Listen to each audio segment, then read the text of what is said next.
تدبر قرآن امین احسن اصلاحی سورۃ البقرہ آیات 104 تا 121 نسخ کی حقیقت اور اس کی ضرورت۔ اس مجموعہ آیات کی تمام اہم تعلیمات کی طرف ہم آیات کی وضاحت کے ضمن میں اشارہ کرتے آئے ہیں۔ غور سے مطالعہ کرنے والوں کے لیے وہ کافی ہے۔ البتہ نسخ کا مسئلہ جو آیت 106 میں بیان ہوا ہے وہ مزید وضاحت کا محتاج ہے۔ ہم اس کے بعض اہم پہلوؤں پر یہاں روشنی ڈالیں گے اور اس سلسلے میں استاذ امام مولانا فراہی رحمۃ اللہ علیہ کے فکر سے بھی استفادہ کریں گے۔ اوپر نسخ سے متعلق جو آیت گزری ہے اس پر ایک نظر پھر ڈال لیجئے۔ فرمایا ما ننسخ من آیت او ننسها نأتی بخیر منہا او مثلہا، جو آیت حکم بھی ہم منسوخ کرتے ہیں یا پھر اس کو نظر انداز کراتے ہیں اس سے بہتر یا اس کے مانند دوسری لاتے ہیں۔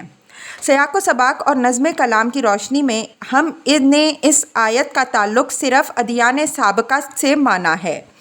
اہل کتاب نے یہ اعتراض جو اٹھایا تھا کہ قرآن جب ہماری کتابوں کو آسمانی تسلیم کرتا ہے تو اس کی تعلیمات کو منسوخ کیوں کرتا ہے، قرآن نے ان کے اس اعتراض کا جواب دیا ہے۔ اب آئیے اس جواب کی نوعیت پر غور کیجیے اور دیکھیے کہ ہر پہلو سے معقول اور اطمینان بخش ہے یا نہیں۔ آیت پر تدبر کرنے سے جواب کے دو پہلو واضح طور پر سامنے آتے ہیں۔ نمبر ایک تو یہ کہ یہ نسخ خوب سے خوب تر کی طرف عروج اور ترقی کے نقطۂ نظر سے ہے۔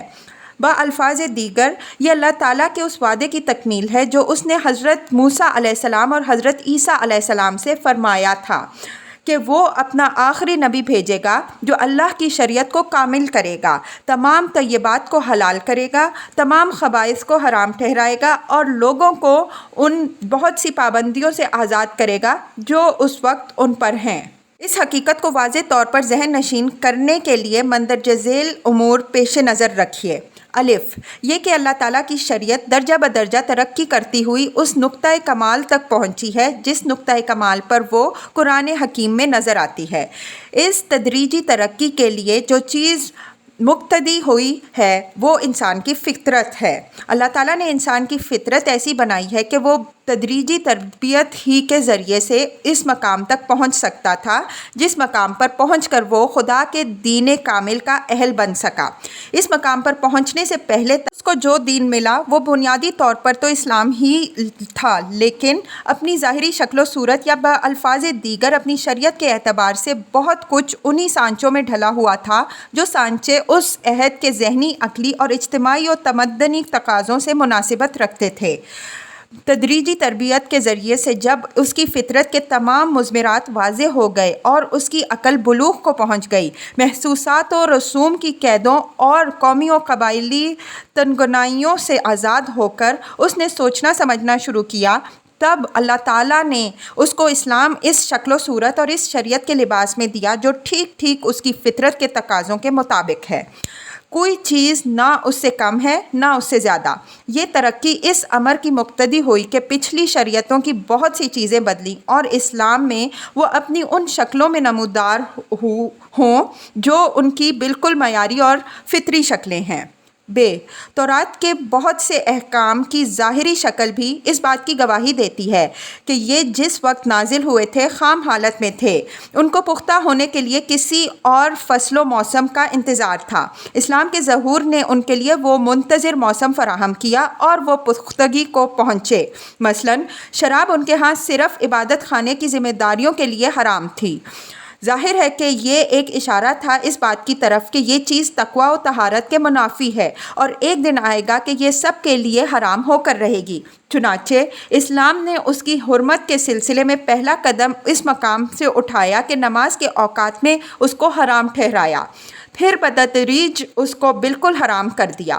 روایات بلکہ قرآن کے اشارات سے بھی یہ معلوم ہوتا ہے کہ مسلمانوں کے اندر جو لوگ زیادہ ذہین اور روح دین کے ذوق سے آشنا تھے وہ پہلا ہی حکم سن کر ہوا کا رخ پہچان گئے اور اسی وقت سے وہ شراب سے بالکل تائب ہو گئے۔ اسی طرح کھانے پینے کی دوسری چیزوں کی حلت و حرمت پر غور کرنے سے معلوم ہوتا ہے کہ بعض چیزیں یا تو بنی اسرائیل کے خاص قومی ذوق کے تحت ان کے لیے حرام ٹھہرائی گئیں یا ان کے بیجا قسم کے سوالات کی سزا کے طور پر، مثلاً اونٹ یا ذبیحہ کے بعض حصوں کی چربی، یہ حرمتیں اپنی حیت ہی سے ظاہر کر رہی تھیں کہ یہ عارضی اور وقتی ہیں۔ ایک دن آئے گا کہ اس قسم کی تمام پابندیاں فطرت انسانی کے منافی ہونے کے سبب سے اٹھ جائیں گی۔ چنانچہ دین فطرت نے الیوم احل لکم الطیبات، اب تمہارے لیے تمام پاکیزہ چیزیں حلال کر دی گئیں کا عام اعلان کر کے اس قسم کی تمام پابندیوں کو منسوخ کر دیا۔ تورات سے اس قسم کی بہت سی مثالیں پیش کی جا سکتی ہیں، لیکن مقصود یہاں تفصیل نہیں بلکہ ایک حقیقت کی طرف صرف اشارہ ہے۔ جیم، تکمیل و ترقی کی اس ضرورت کی طرف حضرت موسیٰ علیہ السلام اور حضرت عیسیٰ علیہ السلام نے نہایت غیر مبہم الفاظ میں اشارہ بھی فرمایا تھا۔ مثلاً حضرت موسیٰ علیہ السلام نے فرمایا ہے، خداوند تیرا خدا تیرے ہی درمیان سے یعنی تیرے ہی بھائیوں میں سے میری مانند ایک نبی برپا کرے گا، تم اس کی سننا۔ یہ تیری اس درخواست کے مطابق ہوگا جو تو نے خداوند اپنے خدا سے مجمع کے دن پورب میں کی تھی کہ مجھ کو نہ تو اپنے خداوند اپنے خدا کی آواز پھر سننی پڑے اور نہ ایسی بڑی آگ ہی کا نظارہ ہو تاکہ میں مر نہ جاؤں۔ اور خداوند نے مجھ سے کہا کہ جو کچھ وہ کہتے ہیں سو ٹھیک کہتے ہیں، میں نے ان کے لیے انہی کے بھائیوں میں سے تیری مانند ایک نبی برپا کرنا ہے۔ اپنا کلام میں اس کے منہ میں ڈالوں گا اور جو کچھ میں اسے حکم دوں گا وہی وہ ان سے کہے گا، اور جو کوئی میری ان باتوں کو جن کو وہ میرا نام لے کر کہے گا نہ سنے گا تو میں ان کا حساب ان سے لوں گا۔ کتاب استثناء باب 18 آیات 15 تا 20۔ ان آیات میں جہاں ایک طرف نبی آخر الزمان صلی اللہ علیہ وسلم کی بعثت کا صریح الفاظ میں وعدہ ہے، وہیں اس بات کی طرف اشارہ بھی ہے کہ دین کی تکمیل آپ ہی کے ذریعے سے ہوگی۔ حورب کے مقام میں بنی اسرائیل نے خود اس امر کا اظہار کر دیا تھا کہ وہ اب مزید شریعت کا بوجھ اٹھانے کی طاقت اپنے اندر نہیں پا رہے ہیں۔ اللہ تعالیٰ نے ان کے اس اعتراف ضعف کی تحسین فرمائی اور وعدہ فرمایا کہ وہ ان کے بھائیوں میں سے حضرت موسیٰ علیہ السلام کی مانند ایک دوسرا نبی برپا کرے گا اور اس کے ذریعے سے اپنے دین کی تکمیل فرمائے گا۔ اس سے زیادہ واضح الفاظ حضرت عیسیٰ علیہ السلام نے اس حقیقت کو ظاہر فرمایا ہے، ملاحظہ ہو، مگر اب میں اپنے بھیجنے والے کے پاس جاتا ہوں اور تم میں سے کوئی مجھ سے نہیں پوچھتا کہ تو کہاں جاتا ہے، بلکہ اس لیے کہ میں نے تم سے یہ باتیں کہیں تمہارے دل غم سے بھر گئے۔ لیکن میں تم سے سچ کہتا ہوں کہ میرا جانا تمہارے لیے فائدہ مند ہے، کیونکہ اگر میں نہ جاؤں گا تو وہ مددگار تمہارے پاس نہ آئے گا، لیکن اگر میں جاؤں گا تو اس کو تمہارے پاس بھیج دوں گا۔ وہ آ کر دنیا کو گناہ اور راست بازی اور عدالت کے بارے میں قصوروار ٹھہرائے گا۔ گناہ کے بارے میں اس لیے کہ وہ مجھ پر ایمان نہیں لاتے، راست بازی کے بارے میں اس لیے کہ میں باپ کے پاس جاتا ہوں اور تم مجھے پھر نہ دیکھو گے، عدالت کے بارے میں اس لیے کہ دنیا کا سردار مجرم ٹھہرایا گیا ہے۔ مجھے تم سے اور بھی بہت سی باتیں کہنا ہے، مگر اب تم ان کی برداشت نہیں کر سکتے، لیکن جب وہ یعنی سچائی کا روح آئے گا تو تم کو تمام سچائی کی راہ دکھائے گا، اس لیے کہ وہ اپنی طرف سے نہ کہے گا، لیکن جو کچھ سنے گا وہی کہے گا اور تمہیں آئندہ کی خبریں دے گا۔ یوحنا باب 16 آیات 5 تا 14۔ ان آیات میں مددگار اور سچائی کا روح یا بعض دوسرے ترجمے میں معزی اور وکیل کے الفاظ جو وارد ہوئے ہیں ان کا مصداق حضرت صلی اللہ علیہ وسلم کے سوا اور کون ہو سکتا ہے؟ حضور صلی اللہ علیہ وسلم ہی کے اوپر یہ بات منطبق ہو سکتی ہے کہ وہ تم کو تمام سچائی کی راہ دکھائے گا، اور حضور صلی اللہ علیہ وسلم کی ہی شان یہ ہو سکتی ہے کہ وہ اپنی طرف سے نہ کہے گا، لیکن جو کچھ سنے گا وہی کہے گا۔ بعینیہ یہی بات قرآن مجید میں ان الفاظ میں وارد ہوئی ہے کہ ما ینطق عن الہویٰ ان ہوا الا وحی یوحیٰ، وہ یہ اپنے جی سے نہیں کہتا بلکہ یہ وحی ہے جو اس کی طرف کی جاتی ہے۔ اسی طرح حضرت موسیٰ علیہ السلام نے حضرت صلی اللہ علیہ وسلم کے بارے میں یہ پیشن گوئی فرمائی کہ نبی موعود وہی کچھ کہے گا جو خداوند خدا اس کے منہ میں ڈالے گا، اور جو خبر وہ دے گا اس میں وہ سچا ٹھہرے گا۔ تورات اور انجیل کی انہی پیشن گوئیوں کی طرف سورہ اعراف کی مندرجہ ذیل آیتوں میں اشارہ فرمایا ہے۔ قال عذابی اصیب به من اشاء ورحمتی وسعت کل شیء فساکتبها للذین یتقون ویؤتون الزکاة والذین هم بآیاتنا یؤمنون الذین یتبعون الرسول النبی الامی الذی یجدونه مکتوبا عندهم فی التوراة والانجیل یأمرهم بالمعروف وینہاهم عن المنکر ویحل لهم الطیبات ویحرم علیہم الخبائث ویدع عنہم اصرهم واغلال التي كانت علیہم فالذین آمنوا به وعزروه ونصروه واتبعوا نور الذی انزل معه اولئک هم المفلحون۔ آیات 155 تا 156۔ ترجمہ۔ فرمایا کہ رہا میرا عذاب تو میں اس کو نازل کرتا ہوں جس پر چاہتا ہوں، اور میری رحمت تو ہر چیز پر محیط ہے، سو میں اس کو لکھ دوں گا ان لوگوں کے لیے جو مجھ سے ڈرتے رہیں گے، زکوٰۃ دیتے رہیں گے، اور جو ہماری آیتوں پر ایمان لائیں گے، یعنی جو پیروی کریں گے اس رسول اور نبی امی کی جس کو لکھا ہوا پاتے ہیں اپنے ہاں تورات اور انجیل میں۔ وہ ان کو حکم دیتا ہے نیکی کا اور روکتا ہے برائی سے، اور ان کے لیے جائز کرتا ہے تمام پاکیزہ چیزوں کو اور حرام ٹھہراتا ہے ناپاک چیزوں کو، اور ان سے دور کرتا ہے ان کے بوجھ اور ان پابندیوں کو جو ان پر پہلے سے تھیں۔ پس جو ایمان لائے اس پر اور جنہوں نے اس کی تائید اور مدد کی اور اس روشنی کی پیروی کی جو اس کے ساتھ اتاری گئی، وہی لوگ فلاح پانے والے ہیں۔ نمبر 2، جواب کا دوسرا پہلو یہ ہے کہ یہ نسخ تجدید و احیاء دین کے تقاضے کے تحت ہے۔ اس اجمال کی تفصیل یہ ہے کہ یہود و نصارہ کو جو شریعت ملی تھی اس کے کچھ حصے کو، جیسا کہ قرآن مجید میں تصریح ہے، انہوں نے فراموش کر دیا تھا۔ اس فراموش کردہ حصے میں سے جس چیز کو اللہ تعالیٰ نے ضروری ٹھہرایا، اس دین کامل کے ذریعے سے اس کی تجدید فرما دی، تاکہ دین کے خزانے سے جو دولت پاسبانوں کی غفلت اور نالائکی سے ضائع ہو گئی تھی وہ از سر نو محفوظ ہو جائے، اور اگر اس کے کسی حصے کو حکمت الہی نے ضروری نہیں ٹھہرایا بلکہ اس کی حکمت کا تقاضا یہی ہوا کہ اس حصے کو نظر انداز کر دیا جائے، تو اس کی جگہ اس کے ہم پایا ہم مرتبہ دوسرے احکام عنایت فرمائے۔ یہاں انساء کا جو لفظ استعمال ہوا ہے وہ فراموش قرار دینے کے معنی میں ہے۔ آیت زیر بحث میں اللہ تعالیٰ نے اس فعل کو اپنی طرف منسوب کیا ہے۔ یہ نسبت اسی طرح کی ہے جس طرح قرآن مجید میں دوسری جگہ فرمایا ہے فَلَمَّا زَاغُوا أَزَاغَ اللَّهُ قُلُوبَهُمْ، جب وہ کج ہو گئے تو اللہ تعالیٰ نے ان کے دل کج کر دیے۔ یہ اسلوب بیان اس حقیقت کو ظاہر کرتا ہے کہ اللہ تعالیٰ نے ان کے ساتھ یہ معاملہ اپنے قانون حکمت کے مطابق کیا، اور اس لیے کیا کہ وہ اپنی شریعت کے معاملے میں اپنی بے پرواہی کے سبب سے اس چیز کے مستحق تھے۔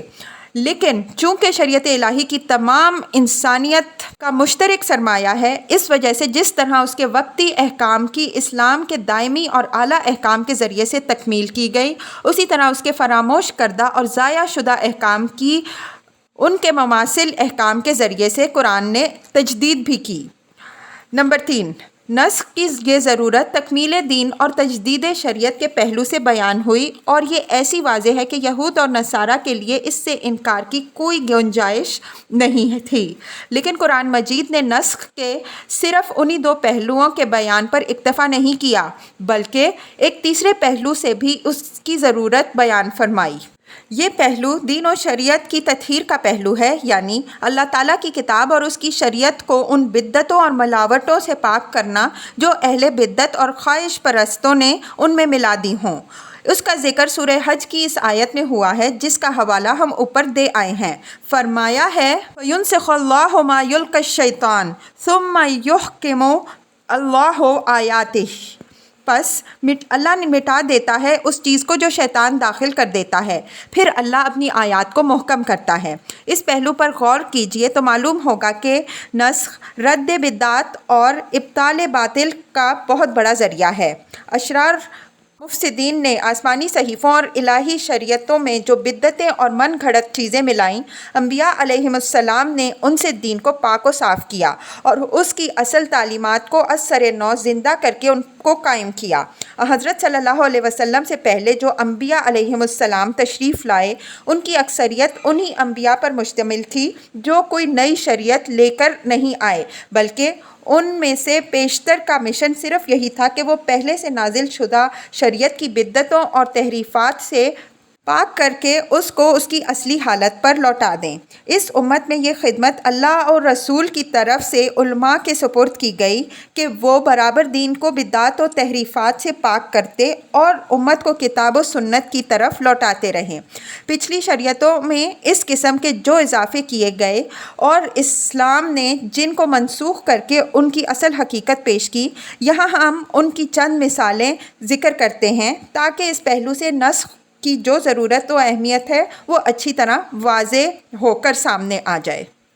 عقائد و ایمانیات کے باب میں یہود اور نصارہ نے جس قسم کی لغویات کا اضافہ کیا اور قرآن نے جس کی اصلاح کی، ان میں سے ان کا یہ عقیدہ ہے کہ خدا تین کا تیسرا ہے، یا مثلاً یہ کہ یہود اللہ کے بیٹے اور اس کے چہیتے ہیں، یا یہ کہ اللہ تعالیٰ کو آسمان و زمین کے پیدا کرنے سے تھکان ہو گئی اس وجہ سے اس نے ہفتے کے دن آرام فرمایا، یا یہ کہ اللہ تعالیٰ نے ان سے اس بات کا اقرار لے رکھا ہے کہ جب تک کوئی نبی وہ قربانی پیش نہ کرے جس کو کھانے کے لیے آسمان سے آگ اترے اس وقت تک وہ اس پر ایمان نہ لائیں، یا یہ کہ موسیٰ علیہ السلام کے ہاتھ میں برس کی بیماری تھی۔ قرآن مجید نے اس قسم کی تمام باتوں کی تردید کر کے اصل حقائق واضح فرمائے۔ اسی طرح یہود نے اپنی بدکارانہ زندگی کو جائز ٹھہرانے کے لیے اکثر انبیاء علیہم السلام کے متعلق نہایت بیہودہ قسم کی روایات اپنے صحیفوں میں شامل کر دیں جو ان کے اخلاق کو بالکل مجروح کر دینے والی تھیں۔ قرآن مجید نے ان انبیاء کو اس قسم کے تمام اتہامات سے بری کر کے ان کی زندگیوں کو ان کے اصلی رنگ میں پیش کیا۔ اعمال کے باب میں ان لوگوں نے جس قسم کی بدعتیں کیں ان کی بعض مثالیں اس سورہ میں گزر چکی ہیں اور بعض کا ذکر آگے آ رہا ہے۔ مثلاً ان کا وہ رویہ جو انہوں نے اپنی قوم کے قیدیوں کے بارے میں اختیار کیا، یا جو روش انہوں نے سود کے معاملے میں اختیار کی۔ نصارہ نے خنزیر اور گردن مروڑے ہوئے جانور کو جائز کر لیا۔ اسی طرح ان لوگوں نے تاریخ اور واقعات کو بھی مسخ کر کے اپنی خواہشات کے رنگ میں پیش کیا۔ مثلاً حضرت ابراہیم علیہ السلام اور خانہ کعبہ کی تاریخ کے اکثر حصے پر پردہ ڈال دیا تاکہ حضرت ابراہیم علیہ السلام کا تعلق بیت اللہ سے ثابت نہ ہو سکے، اور اس طرح حضرت صلی اللہ علیہ وسلم سے متعلق پیشن گوئیوں کو مسخ کیا جا سکے۔ حضرت اسماعیل علیہ السلام اور حضرت ہاجرہ علیہ السلام سے متعلق بیانات میں بھی اسی مقصد کے تحت بہت سے تصرفات کیے گئے۔ قرآن مجید نے ان تمام تحریفات کا وہ پردہ چاک کیا اور اصل حقائق بے نقاب کیے۔ استاذ امام رحمۃ اللہ علیہ نے رسالہ ذبیح میں ان چیزوں پر تفصیل کے ساتھ گفتگو کی ہے۔ آگے ہم بھی مناسب مواقع سے بعض مفید باتوں کی طرف اشارہ کریں گے۔ مذکورہ بالا تفصیل سے یہ حقیقت اچھی طرح واضح ہو گئی کہ سورہ بقرہ کی زیر بحث آیت کا تعلق تمام تر ادیان سابقہ سے ہے، اور اس میں جس نسخ کا حوالہ ہے اس کی ضرورت اور اس کی حکمت اس قدر واضح ہے کہ کسی انصاف پسند کے لیے اس سے انکار کرنے کی گنجائش نہیں۔ رہا یہ سوال کہ اسلامی شریعت میں بھی نسخ ہے یا نہیں، تو اس کے بارے میں ہمارے ہاں تین گروہ ہیں۔ ایک گروہ وہ ان لوگوں کا ہے جو نہ صرف نسخ کے قائل ہیں بلکہ اس کو بہت زیادہ وسعت دیتے ہیں۔ دوسرا گروہ اس کا یک قلم منکر ہے۔ تیسرا گروہ اس کا قائل تو ہے لیکن اس کو صرف چند احکامات تک محدود کرتا ہے۔ ان میں سے پہلے گروہ نے اس کے دائرے کو جو بہت زیادہ وسعت دی ہے، تو اس کی وجہ یہ ہے کہ ان کے نزدیک نسخ کا ایک خاص مفہوم ہے۔ یہ لوگ ان تمام مواقع میں بھی نسخ مان لیتے ہیں جہاں کوئی بات کسی عام کو خاص یا خاص کو عام کر رہی ہو، یا کسی اجمال کو تفصیل کا رنگ دے رہی ہو۔ حالانکہ اس طرح کے مواقع میں نسخ ماننے سے زیادہ معقول بات یہ ہے کہ عام کو خاص اور مجمل کو مفصل کے درمیان توفیق پیدا کرنے کی کوشش کی جائے، اور یہ توفیق نہایت آسانی کے ساتھ پیدا کی جا سکتی ہے۔ جو گروہ نسخ کا یک قلم منکر ہے، اس کا نقطۂ نظریہ یہ ہے کہ اسلامی شریعت کے احکام حالات کے تابع ہیں۔ جو احکام منسوخ ہوئے ہیں وہ صرف اس وجہ سے منسوخ ہوئے ہیں کہ جن حالات کے اندر وہ نازل ہوئے تھے وہ حالات تبدیل ہو گئے۔ اب اگر وہی حالات دوبارہ پلٹ کر آئیں تو وہ احکام بھی از سر نو بحال ہو جائیں گے۔ اس وجہ سے جو احکام بظاہر منسوخ ہیں وہ فی الحقیقت منسوخ نہیں ہیں بلکہ اپنے مخصوص حالات کے اندر بدستور قائم و زندہ ہیں۔ یہ گروہ اپنے نقطۂ نظر کی حمایت میں یہ بات پیش کرتا ہے کہ اسلامی شریعت شریعت کا ارتقا بتدریج نرمی سے سختی کی طرف ہوا ہے۔ اس وجہ سے جب حالات اس بات کے مقتضی ہو جائیں کہ نرمی کی طرف پلٹا جائے تو یہ پلٹنا اسلامی شریعت کے مزاج کے عین مطابق ہوگا۔ ہمارے نزدیک اس رائے میں متعدد غلطیاں ہیں۔ اول تو بجائے خود یہ کہ دعویٰ ہی بالکل بے بنیاد ہے کہ اول شریعت ہلکی تھی، بعد میں یہ سخت ہوئی۔ قرآن مجید پر غور کرنے سے معلوم ہوتا ہے کہ بعض احکام میں اس کا ارتقا اگر نرمی سے سختی کی طرف ہوا ہے، مثلاً تحریم شراب اور حکم صیام وغیرہ، تو بعض احکام میں سختی سے نرمی کی طرف بھی ہوا ہے، مثلاً صلاۃ اللیل اور تعداد مقاتلین کے معاملے میں۔ اس وجہ سے یہ فارمولہ بنا کر شریعت کا ارتقا نرمی سے سختی کی طرف ہوا ہے۔ نسخ کے بارے میں کوئی نتیجہ نکال لینا مغالطہ سے محفوظ نہیں ہے۔ دوسری یہ کہ حضرت صلی اللہ علیہ وسلم کے دور میں اور ہمارے دور میں جو فرق ہے اس کو اس میں ملحوظ نہیں رکھا گیا ہے۔ حضرت صلی اللہ علیہ وسلم نے جب اسلامی شریعت کی دنیا کو دعوت دی ہے، اس وقت اسلام کی تعلیمات لوگوں کے لیے بالکل اوپری اور انوکھی تھیں۔ آپ صلی اللہ علیہ وسلم کے صحابہ رضی اللہ عنہم اجمعین کی تعداد بہت تھوڑی تھی۔ لوگ جاہلی رسوم و عادات کے اتنے خوگر تھے کہ ان سے ان کے لیے نکلنا آسان نہ تھا، برعکس اس کے کہ اس زمانے میں حالات اس سے بہت مختلف ہیں۔ دنیا میں مسلمان کروڑوں کی تعداد میں ہیں۔ اسلامی احکام و قوانین لوگوں کے لیے کوئی نامانوس اور اجنبی چیز نہیں ہے۔ اس وجہ سے اس زمانے کو اس زمانے پر قیاس کر کے ایک کے احکام کو دوسرے پر منطبق کرنا ہمارے خیال میں کسی طرح صحیح نہیں ہے۔ تیسری یہ کہ اگر حالات کی تبدیلی کے بہانے شریعت کے منسوخات کی طرف پلٹنے کے جواز کو تسلیم کر لیا جائے تو اس سے فتنہ پسند طبع کے لیے شریعت سے فرار کی ایک ایسی راہ کھل جاتی ہے جس کا بند کرنا ممکن نہیں ہوگا۔ اس زمانے میں بڑی آسانی کے ساتھ اس دلیل کے سہارے روزہ نماز، حرمت شراب اور حد زنا وغیرہ کے بارے میں سہولت پسند لوگ ایسے اجتہاد شروع کر دیں گے کہ دین کے معاملے میں امان ہی اٹھ جائے گی۔ چنانچہ ماضی میں بھی گمراہ داعیوں کے ہاتھوں اس کا تجربہ ہو چکا ہے اور آج بھی اس کا تجربہ ہو رہا ہے۔ اسی چیز کی آڑ لے کر مبتدعین نے اپنے پیرووں کے لیے شریعت کی حرام کی ہوئی بہت سی چیزوں کو جائز ٹھہرا دیا اور پھر ان کے اندر سے ان چیزوں کی حرمت کا احساس بھی رخصت ہو گیا۔ اس امر میں شبہ نہیں کہ بگڑے ہوئے ماحول میں بعض مرتبہ اچھے داعیان دین نے بھی واردوں اور نو مسلموں کے لیے شریعت کے بعض معاملات میں نرمی برتی ہے، لیکن اس نرمی کی وجہ ہرگز یہ نہیں تھی کہ وہ حالات کی تبدیلی کے تحت شریعت کے منسوخات کے اختیار کرنے کے قائل تھے، بلکہ یہ اس قسم کی ایک چشم پوشی اور سماحت تھی جس قسم کی چشم پوشی بعض مرتبہ ارباب اصلاح و تربیت اپنے کمزور اور بگڑے ہوئے مریدوں اور شاگردوں کے لیے کسی معاملے میں اختیار کر لیتے ہیں۔ اس نوع کی مساہمت حکیمانہ تربیت کا ایک جزو ہے۔ یہ اس توقع پر اختیار کی جاتی ہے کہ بتدریج اس طرح کے خام لوگوں کی حالت صحبت اور تربیت سے اصلاح پذیر ہو جائے گی۔ تجربہ بتاتا ہے کہ اکثر حالات میں یہ توقع پوری بھی ہوئی ہے، بشرطے کہ تربیت کرنے والے خود تقویٰ کی صفات سے متصف رہے ہیں، محض گندم نمائی اور جو فروشی کی دکان نہیں چلاتے رہے۔ اس چیز کو اس امر پر محمول کرنا ہمارے نزدیک صحیح نہیں ہے کہ یہ لوگ حالات کی تبدیلی کے تحت محکمات شریعت کو چھوڑ کر منسوخات کے اختیار کرنے کے قائل تھے۔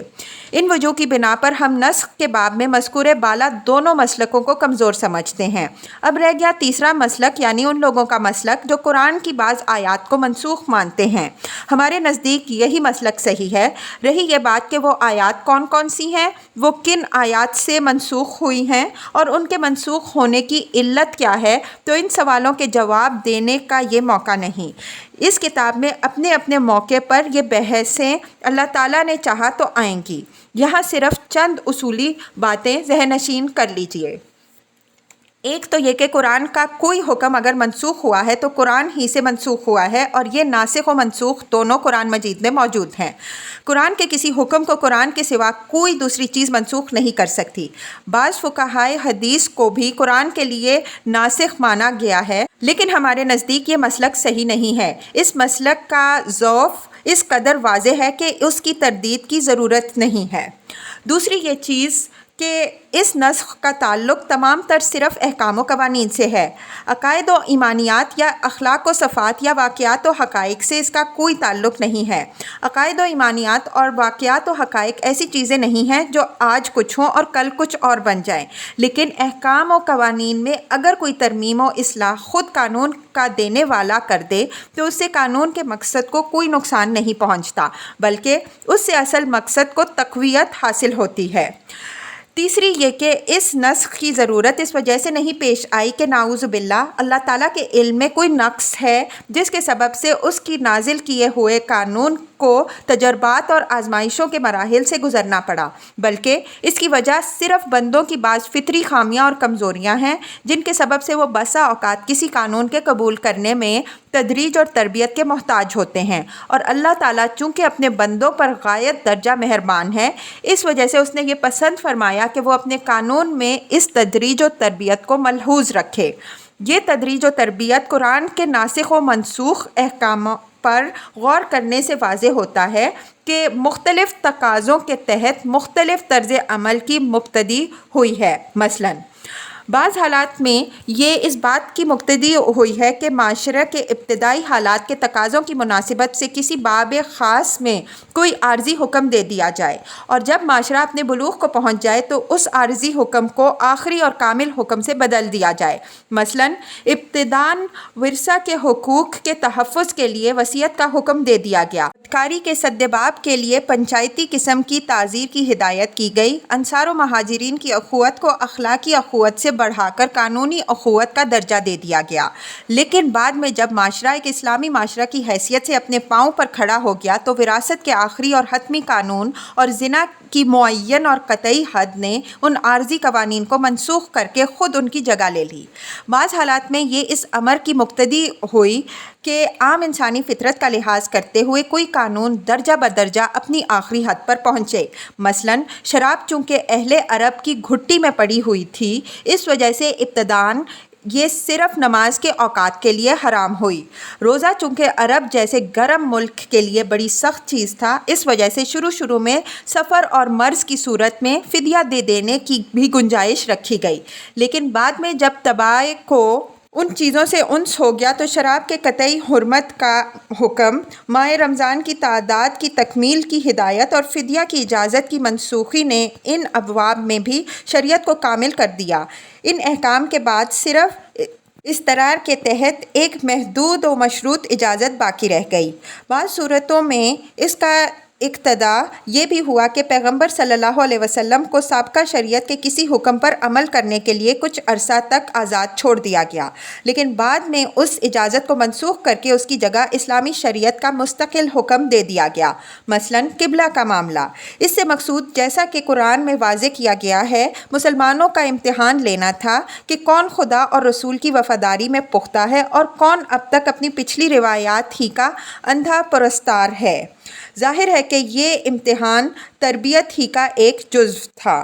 اسی طرح بعض حالات میں یہ بات بھی مقتضی ہوئی کہ معاشرہ کی افرادی قوت کی کمی کی تلافی کے لیے وقتی طور پر بعض ایسے احکام بھی دیے گئے جو کیفیت کو بڑھانے والے اور قلت تعداد کی حالت میں زیادہ بوجھ اٹھانے کی صلاحیت پیدا کرنے والے ہوں۔ مثلاً ابتداً عام مسلمانوں کو بھی تہجد کی پابندی کا حکم دیا گیا۔ میدان جنگ میں ایک کو 10 کفار کا مد مقابل قرار دیا گیا۔ جماعتی استحکام و تطہیر کے تقاضوں کے تحت نبی صلی اللہ علیہ وسلم سے کوئی رازدارانہ بات کرنے سے پہلے صدقہ کی ہدایت کی گئی۔ بعد میں جب مسلمانوں کی افرادی قوت بڑھ گئی اور تطہیر جماعت کا وقتی مقصد حاصل ہو گیا تو ان چیزوں میں تخفیف کر کے ان کو اسی عام سطح پر کر دیا گیا جو پہلے سے ان کے لیے شریعت نے مقرر تھی۔ یہ ہم نے صرف بعض اصولی باتوں کی طرف اشارات کیے ہیں جہاں پیش نظر تمام ناسخ و منسوخ آیات کا استقصاء اور ان کے مسالے کی وضاحت نہیں ہے۔ تفصیلی بحث منسوخ آیات کے تحت جیسا کہ عرض کیا گیا ہے اپنے اپنے مقام میں آئے گی۔ ان تمام تفصیل سے یہ حقیقت اچھی طرح واضح ہو گئی کہ قرآن مجید میں خدا کی شریعت اپنے ترقی و کمال کے آخری درجے پر پہنچ چکی ہے۔